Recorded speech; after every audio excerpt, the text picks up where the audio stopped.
Olá, seja bem-vindo. Está começando o DC Notícias. Veja agora os destaques dessa edição. Prefeita interina decreta moratória. Oportunidade de trabalho em Foz. Proteção à nossa pele no verão. O DC Notícias já está no ar.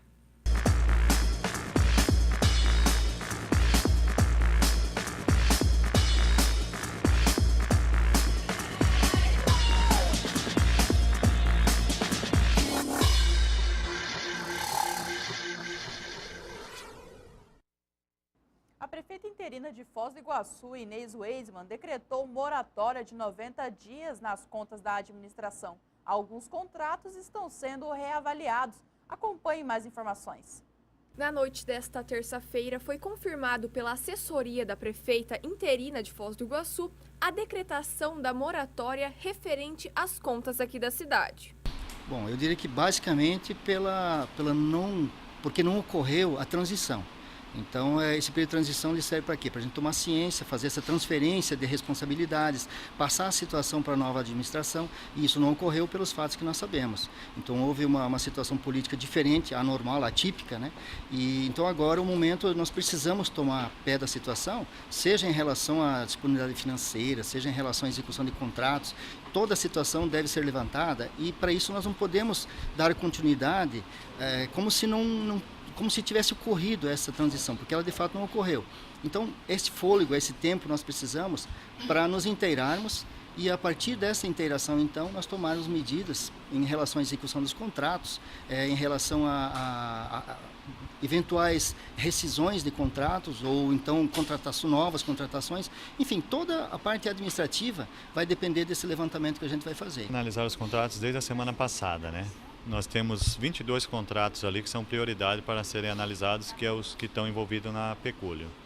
Mas fora esses contratos, mesmo os que não estão sendo envolvidos na pecúlio, essa semana já teve 3 casos que nos procuraram e entre eles nós já conseguimos reduzir bem o custo do fornecimento deles. Todos os contratos serão analisados para este levantamento financeiro, mas os contratos da saúde são os que mais preocupam. Sinceramente, a gente sabe que a situação de tempos tá difícil, mas eu acho que o que mais a população está sentindo hoje é em relação a alguns contratos da saúde. Não que os outros não sejam importantes, mas a saúde se destaca exatamente pela repercussão que dá, pela mídia. Então há uma necessidade assim, de olhar com mais atenção para as questões da saúde. A Procuradoria também vai trabalhar na moratória com todas as secretarias, tratando da questão jurídica dos contratos que já estão sendo analisados. Tudo depende das secretarias, então a prioridade é claro para eles analisarem a situação atual, como o Ayrton falou, em relação à questão de interesse público na prestação de serviços efetivamente, para que nos mandem nos casos que precisar a gente se manifestar. Estão idôneos, a gente pode eventualmente até pensar em um aditivo, numa continuação do serviço público. Até porque, muito embora venha a moratória, a ideia central é dessa transição que não ocorreu, da gente analisar, e da continuidade do serviço público que não pode parar. Acompanhe como está a cotação das moedas na fronteira. O dólar está sendo cotado na fronteira a 3,23 na compra e a 3,33 na venda. O euro a 3,20 na compra e a 3,50 na venda. O peso argentino a 17 centavos na compra e a 21 centavos na venda. Com R$1 você compra 1.800 guaranis e 1.700 guaranis equivalem a R$1. A vereadora Anice Gazaui, presa durante a Operação Pecúlio, tomou posse na última terça-feira, porém ficou nulo. Sem a participação dos membros da mesa diretora após o ato, a vereadora voltou à prisão. Em um ato descrito como surpreendente e inusitado, a vereadora Anice Gazaui do PTN foi escoltada pela Polícia Militar até a Câmara de Vereadores para tomar posse do seu novo mandato.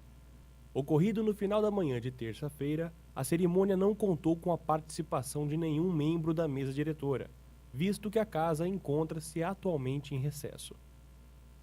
Após 2 horas, a vereadora deixou o local em uma viatura que a levou de volta ao quartel do 14º Batalhão da Polícia Militar, onde está cumprindo prisão preventiva determinada pela Justiça Federal devido ao seu envolvimento na Operação Pecúlio. A imprensa foi impedida de acessar o prédio, enquanto Anícia assinava o livro de posse na presença de 2 servidores do Legislativo. Para o presidente em exercício da Câmara, Rogério Quadros, o ato é considerado nulo devido à ausência da mesa diretora e agendou uma nova data para a cerimônia de posse dos vereadores que obtiveram ordem da Justiça para tal. A seguir, novas oportunidades de trabalho.